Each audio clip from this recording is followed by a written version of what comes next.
Hi everyone, today we're going to be looking at the regulation of the gastric phase. Digestion is typically broken down into three main phases, the first of which is the cephalic phase, initiated when digestive reflexes have stimuli such as sight or the taste of food received in the brain. Following this, the gastric phase is responsible for about 50 to 60% of all gastric secretions during digestion, and it follows up with the intestinal phase, which we're not going to be taking a look at today, but is definitely a huge aspect that you should be aware of. Today's discussion, we're going to take a deeper look at the complexities of the gastric phase itself.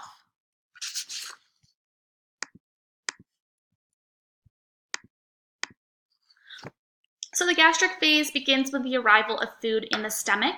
When food first arrives in the stomach, the ingested food has only been mechanically broken down by chewing and has had an initial digestion of starch by salivary amylase occur. So really what all this means is that food is arriving in the lumen of the stomach really in a pretty whole form. It's a lot of peptides and amino acids that the stomach is sensing when it enters the lumen. Activation of the gastric secretion can be either due to stretch receptors and the distension of the stomach, or by chemical activation. Short reflexes mediated through the mesenteric nerve plexus exert a local nervous secretion control, and there's also the vagal reflex, which serves as an example of long reflexes mediated through the vagus nerve and the brainstem. There's also the gastrin histamine stimulation, which we'll talk about in a few minutes here. The function of gastric secretions is to protect and digest. Gastrin itself is a peptide hormone that stimulates the secretion of gastric acid by parietal cells in the stomach. The end result of this gastric phase is a soupy-like mass of partially digested food that gets expelled from the stomach through the pyloric valve and into the small intestine, where it undergoes further breakdown as well as nutrient absorption occurring. Here's a summary slide of kind of the things we're going to talk about overall in this lecture. First is the gastric mucosa is home to several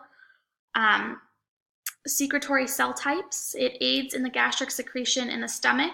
It creates a mucus bicarbonate barrier and is influenced by paracrine secretions. When it comes to secretory cell types and regulations, there are many different key functions. We're going to go through each one of them briefly here. On the left-hand side of the slide, you can see an image of the gastric mucosa as well as the opening of the gastric gland going into a gastric pit. There are many different cells and individual cell types present, and that's what's really important to know kind of as we look at this slide. At the top of this, closer to the gastric mucosa as well as the neck of the gastric gland, the cell types present are the mucosous surface cell and the mucus neck cell. So together, these two cells secrete mucus and bicarbonate, both of which have a protective function. Mucus serves as a physical barrier between the lumen and the epithelium, and bicarbonate functions to buffer against gastric acid and prevent damage to the epithelium. Parietal cells are located just slightly farther down, and they're responsible for the gastric acid secretion as well as intrinsic factors. Gastric acid activates pepsin, which is a digestive enzyme, and it also kills bacteria. The intrinsic factor complexes with vitamin B12 to permit absorption.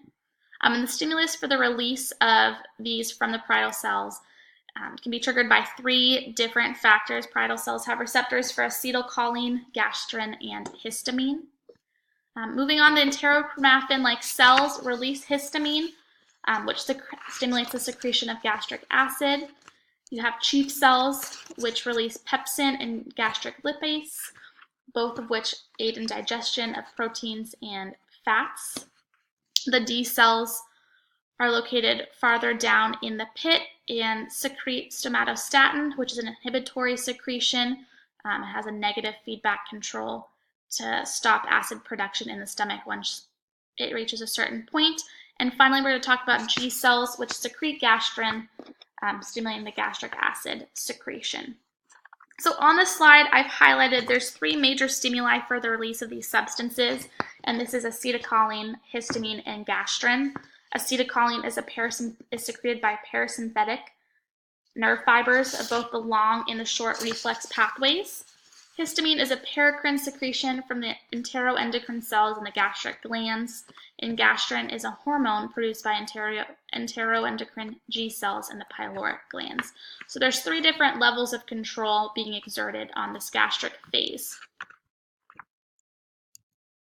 Acid secretion in the stomach occurs deep within the gastric glands, with parietal cells secreting hydrochloric acid into the stomach lumen. The image to the right depicts a gastric pit, with the invagination of it being lined by different secretory cell types, which we already discussed. The release of gastric acid activates pepsin, which is a digestive enzyme, and the human body throughout the course of the day produces anywhere between 1 and 3 liters of this gastric juice. Function of which, like we already discussed, is a really key player in digestion. It also triggers the release of somatostatin from D cells to inhibit further gastrin release. It denatures proteins by breaking disulfide hydrogen bonds that hold the protein's tertiary structure together. And it also plays a protective role against pathogens by killing bacteria. Because again, you have to think of this, the lumen of the stomach is getting a huge input from the external environment, a lot of which are pathogens and things we don't want our body to come into contact with. So the components of gastric juice is a whole lot more than just hydrochloric as someone might think.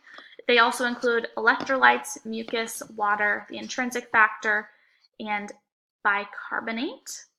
As parietal cells secrete hydrochloric acid, they must work against a pretty severe concentration gradient, the pathway of which is depicted on the left-hand side of this slide.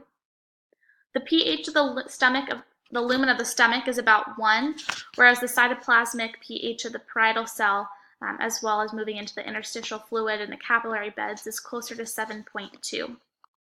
There's a well-established pathway for secretion that begins with water inside the parietal cell being broken into its components of hydrogen as well as an hydroxide ion. As you can see on the left, the proton gets pumped out of the parietal cell via the hydrogen potassium ATPase pump, which is more simply recognized as the proton pump. And here we've got the exchange, as the name suggests, of potassium for hydrogen. This sets up a pretty great electrical gradient that chloride takes advantage of and enters the stomach lumen through open chloride channels. You can see it follows a path from the interstitial fluid through the parietal cell, through the open channel into the lumen of the stomach. The combination of hydrogen and the chloride ion in the stomach lumen allows for the secretion of hydrochloric acid. If you recall back at the beginning of this process, the splitting of water within the parietal cell resulted in a free hydrogen ion, which then joins with calcium already inside the parietal cell to form bicarbonate. And this bicarbonate is secreted as the buffering substance into the bloodstream.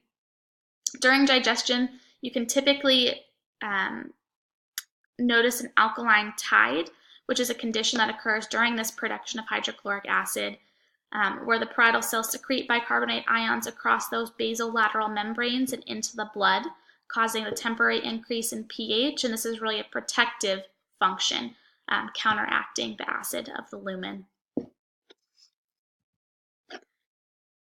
As the hydrochloric acid secreted is quite harsh, the body needs its own protective mechanism so the stomach doesn't auto-digest itself. The mucus bicarbonate barrier is a physical barrier that takes the form of mucus, and mucus along with bicarbonate is secreted by the mucus next cell. So the two are kind of in concert with each other, and this buffering action of the bicarbonate makes the blood leaving the stomach less acidic. So we're going to kind of end our discussion of the gastric phase by taking a look at the specific paracrine secretions. As you'll recall, we've looked at the parasympathetic pathway and acetylcholine on several different cell types, as well as hormones in the form of gastrin. So we're going to just summarize this by looking at the paracrine secretions, major one of which is histamine, which is secreted in response to gastrin or acetylcholine stimulation. It combines with its own specific H2 receptor on parietal cells. There's intrinsic factors. These are proteins secreted by the parietal cells required for vitamin B12 absorption in the liver. So this is really, it's paracrine because it's having an effect on the neighboring cell type or the neighboring organ, which is the liver. And somatostatin is a hypothalamic growth hormone inhibiting hormone, which means it stops the gastrin release. So it follows a negative feedback loop. So as increased gastrin is released, somatostatin is released as well, and it functions to stop the secretion of gastrin by the D cells. Ending here, you probably noted the gastric phase is pretty complex. It has a lot of layers, as well as pathways that are all joining together to make the